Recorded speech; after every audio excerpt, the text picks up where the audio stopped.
Hi everyone, welcome to the Navigant Credit Union Broadcast Center. I'm Go Local News editor Kate Nagel. Thanks for tuning in Wednesday afternoon as we're kicking off with Jennifer Lawless at the University of Virginia to catch up on local and international politics.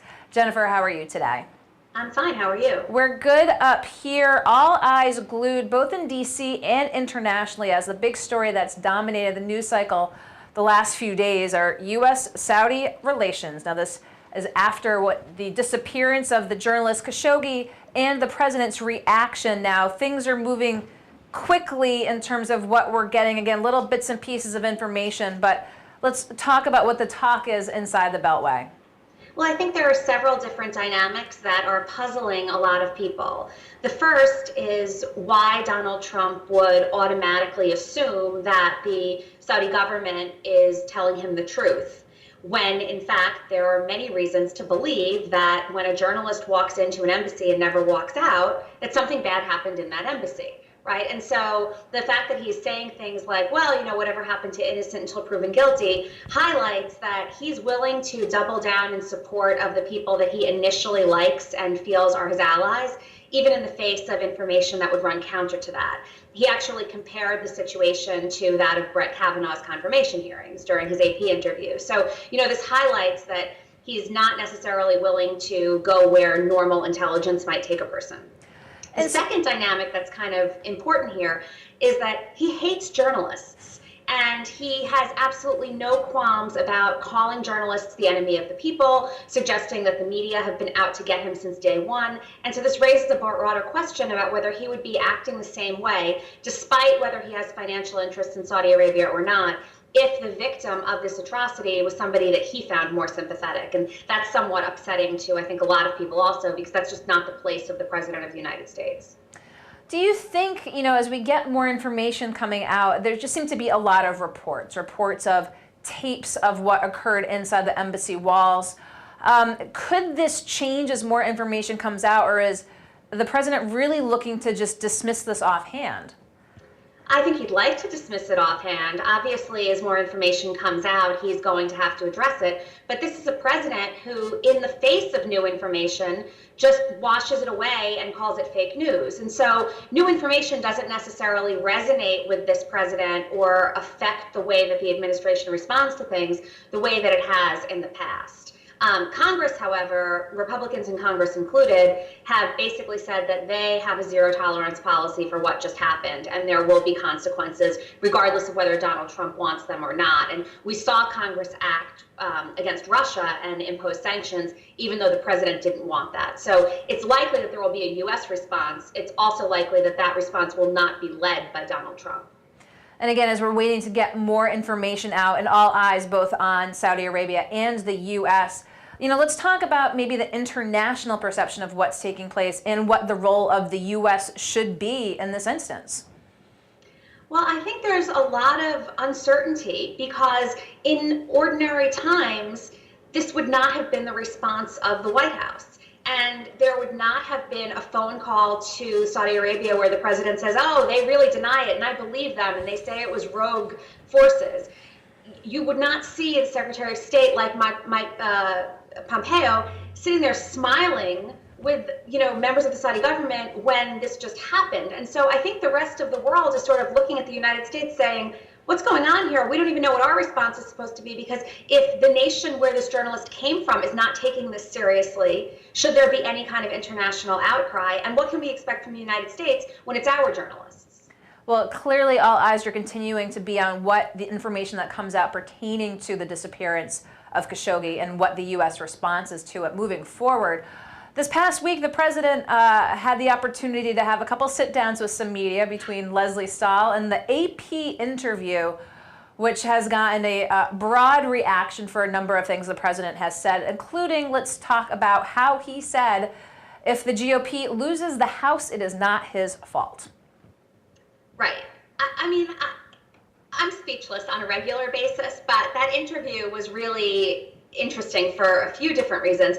The first is that he has had absolutely no problems taking credit for GOP successes, especially in primaries. In that interview, I think he said his record was 48-1, although it's unclear who those 48 are. It's unclear how he's coding whether he endorsed a candidate, but according to Donald Trump, he's 48-1. You can't really say that I'm going to take credit for something when it works for me, and I'm going to totally distance myself when it works against me. And that's what he's basically trying to do. If it's his candidates that have gotten through the primaries, and at the end of the day, the Republicans, including his candidates, are unable to hold on to the House, then Donald Trump is actually somewhat responsible for that. Now, it could be that in a lot of these districts, Trump's candidates did do well because those are heavily Republican districts that were never going to flip in the first place. But I mean, the reason that more districts are competitive than have been in the last several cycles is because independents are very turned off Donald Trump, and Democrats are more enthusiastic than they've been in a long time because of Donald Trump. So it's just silly for him to make that statement, but I believe he believes it. Other statements made by the president during the interview. Let's talk a little bit about Michael Cohen. Basically called him a PR guy that did some light legal work. I'm very low level. I'm paraphrasing it. Right. Again, it's totally out of the Trump playbook. He praises people when they're working for him and he thinks that they're loyal to him, and then he has no problem completely dismissing them as irrelevant connections to him. He did that with Paul Manafort. He's done it with Michael Cohen. He did it with Michael Flynn. It doesn't really matter. He did it even with Steve Bannon. And so it's not that big a deal. It's also, I'm sure, somewhat of a response not only to Michael Cohen turning against him, but also registering as a Democrat. And let's talk about some of the back and forth in the media between Donald Trump and Stormy. Basically, him calling her a horse face. Now, it's evolved very quickly, but in the realm of surprising tweets and back and forth, is the Stormy Daniels Donald Trump exchange of any surprise to anybody? Well, unfortunately, probably not. But I think it's really significant because it happened amid the Khashoggi incident, where people are in the middle of trying to figure out something that is very, very damning on the international stage. And whether it was an attempt to divert attention from that or to just change the subject because it was something he didn't want to talk about anymore, Donald Trump decided to, refer to Stormy Daniels as horseface. And this is something that he's done in the past. He is known for commenting on and condemning women's appearances, but it's just awful. And it's, conduct unbecoming a president, but it's especially unbecoming when there are really important issues that are at the forefront and they're getting less attention because we're covering this. And frankly, this merits covering because presidents are not supposed to act like this. And so let's talk a little bit about past presidents and the sit down of former First Lady Hillary Clinton discussing her husband's involvement with Monica Lewinsky and basically saying, she was of age and it was, she was a part and parcel to the whole affair. There seemed to be a lot of reaction to this. Hillary Clinton should not have made the comments, right? So technically, everything that she said is true. But you can also make the case pretty compellingly, as I think Monica Lewinsky has, that the power dynamic there, even though she was 22 and fully aware of what she was doing, was not really a level playing field. And when the President of the United States is interested in an intern and is willing to have an affair with that intern, probably the President of the United States bears a little more responsibility than that intern for the consequences. Bill Clinton paid a price. There's no question. He was impeached. He lost his law license. But Monica Lewinsky basically has had absolutely no life. And so I just don't think it's necessary for Hillary Clinton to weigh in on that if she's going to do anything except appear somewhat empathetic, which she did not do.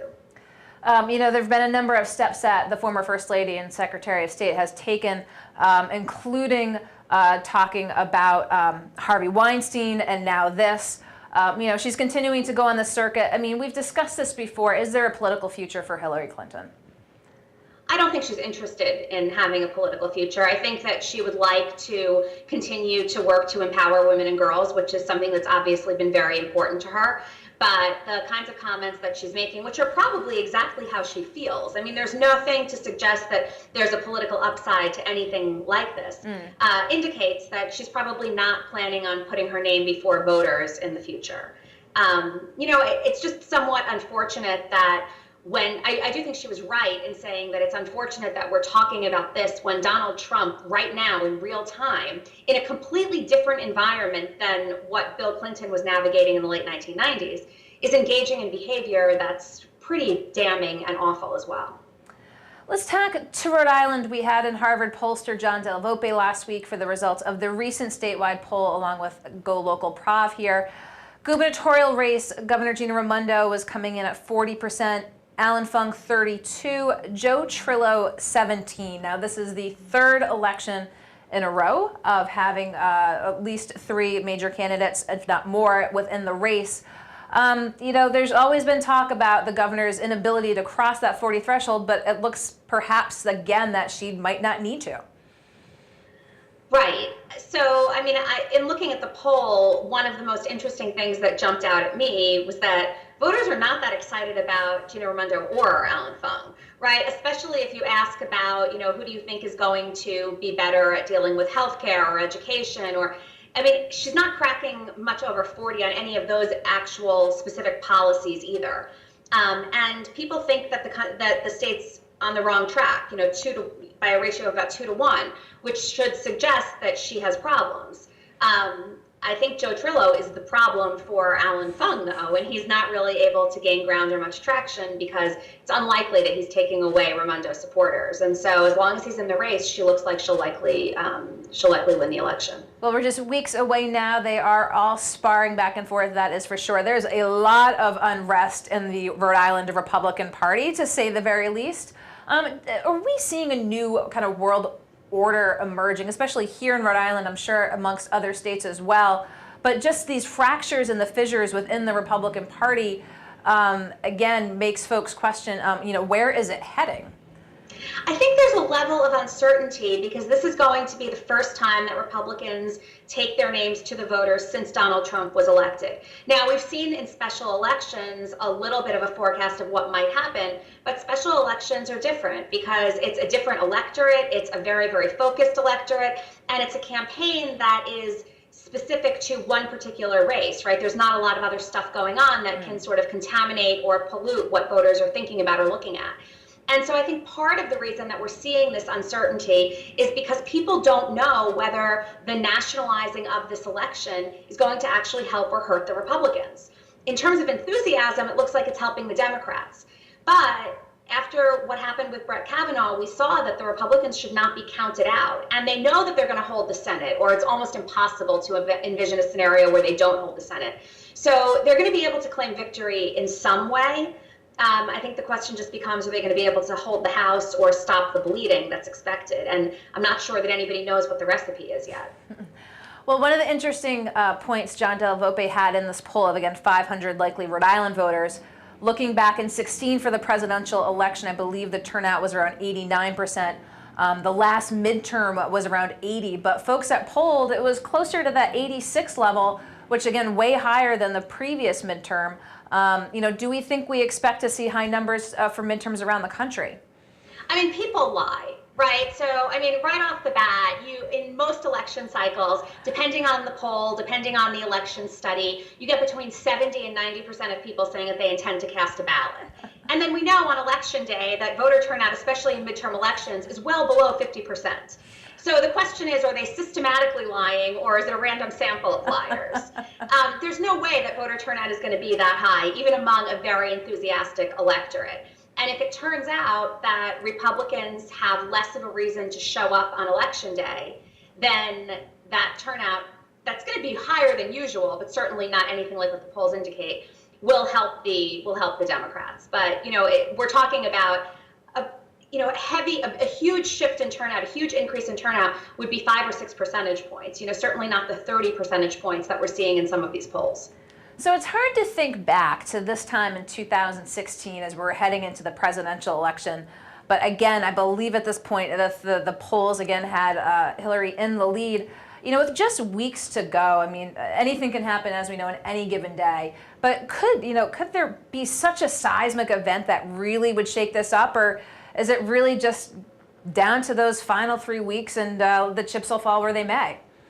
I mean, in order for there to be a major event, you'd have to have sort of a confluence of circumstances such that a lot of Republicans who are in vulnerable districts or who are holding close Senate seats all behave the same way, and it works in the wrong direction, right? So in 2016, part of the reason that there was able to be that shift was because of Comey's letter, because of the way that some Republicans were mobilized after the Access Hollywood tapes.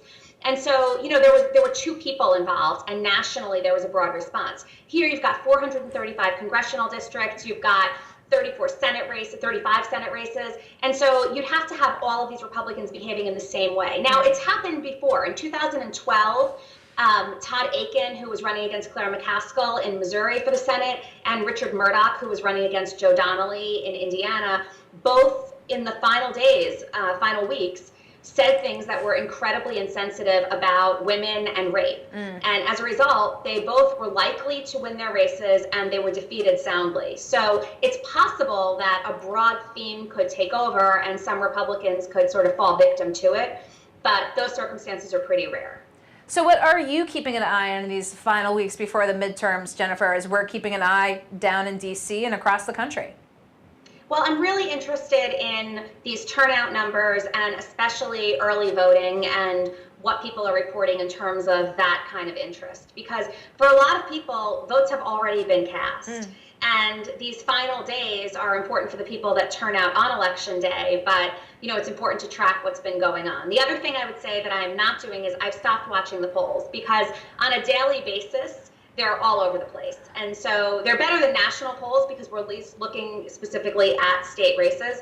But, I just think at this point, we're still several weeks out, and it's probably not providing that much information.